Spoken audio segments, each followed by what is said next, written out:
Welcome to Mysteries to Solve. 9 hikers, 1 mountain, a tent sliced open from the inside.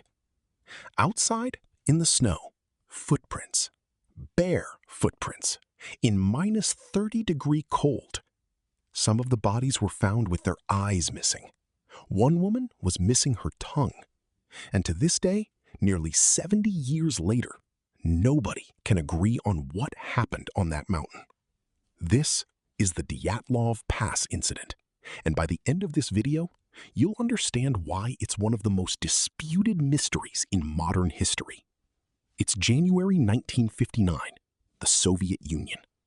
A group of 10 experienced hikers and skiers, mostly students from the Ural Polytechnic Institute, set out on a trek through the northern Ural Mountains. Their goal? Reach Gora Otorten, a mountain whose name, fittingly, is said to mean "don't go there" in the local Mansi language. Their leader is Igor Dyatlov, 23 years old, an experienced outdoorsman. The group, 7 men, 2 women, are not amateurs. This is a grade 3 hike, the highest difficulty rating in the Soviet grading system at the time. These are people who know snow, know cold, know how to survive. One member, Yuri Yudin, turns back early due to illness. It's a decision that saves his life, and one he reportedly carried the guilt of for the rest of his own.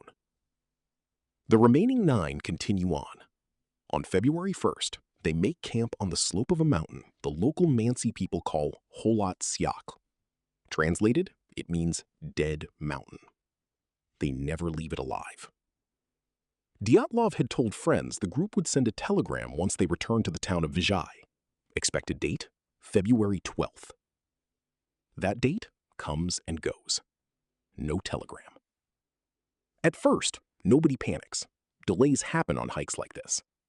But by February 20th, search parties are dispatched. Volunteers, students, and eventually the military. On February 26th, searchers find the tent. It's collapsed, half buried in snow on the mountainside, and what they discover stops them cold. The tent has been cut open from the inside, not the entrance flap, the actual fabric wall, sliced through with a knife. Belongings are still there.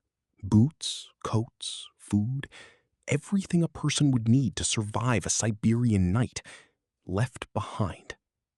And leading away from the tent, footprints. At least 8, maybe 9 sets, some barefoot, some in socks.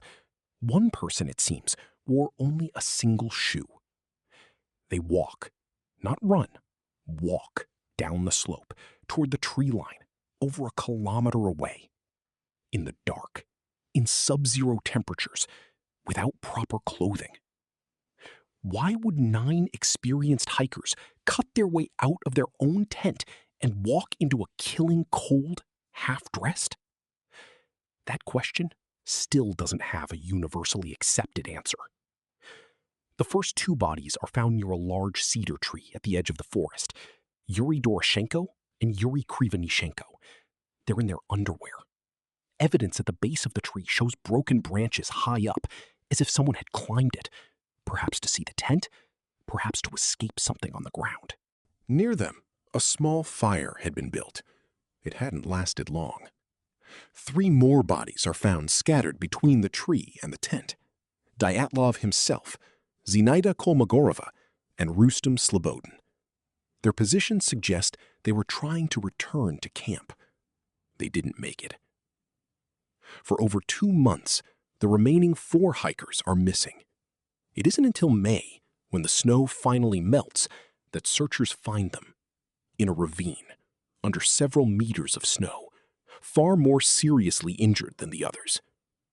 Ludmila Dubinina is missing her tongue, her eyes, part of her lips, and facial tissue. Nikolai Thibault-Brignol has a fractured skull.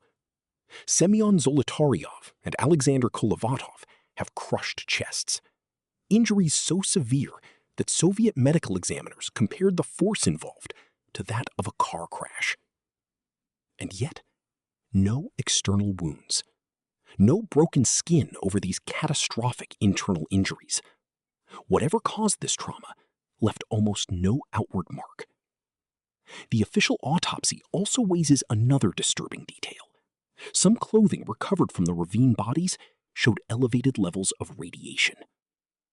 By this point, investigators have a tent cut from the inside, hikers who fled barefoot into a blizzard, catastrophic unexplained internal injuries, missing soft tissue, and radioactive clothing. The Soviet investigation closes the case in May 1959. Their official conclusion? A compelling natural force. That's it. That's the whole explanation on paper, and it satisfied almost no one. So what actually happened? Over the decades, theories have piled up, some grounded in science, some in speculation, and a few in outright conspiracy. Theory 1, an avalanche. This is the most widely accepted modern explanation. In 2021, researchers using Disney-style avalanche simulation models, yes, actual animation physics engineers helped test this, proposed a small delayed slab avalanche could explain the tent damage and some injuries. But critics point out there's no visible avalanche debris in photos from the scene, and it doesn't neatly explain the missing tongue, the eyes, or why the group split up and wandered so far from camp instead of just digging out gear. Theory 2, a katabatic wind or infrasound phenomenon. Some researchers argue the mountain's terrain could generate a rare, violent downslope wind capable of producing infrasound, low-frequency sound waves below human hearing that are known to cause panic, nausea, and disorientation. In theory, this could explain why calm, experienced hikers might suddenly flee their tent in blind panic. Theory 3, a military cover-up.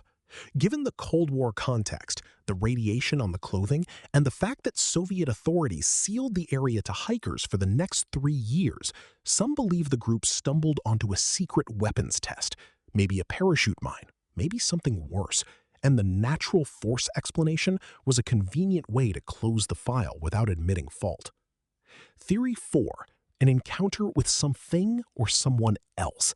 This is where things get folklore-heavy. Stories of Mansi tribespeople attacking the group for trespassing on sacred land have circulated for decades, despite no forensic evidence supporting violent human contact. And of course, there were the wilder claims. Yeti encounters, UFO sightings reported by other hiking groups in the same region that same week, even secret experiments.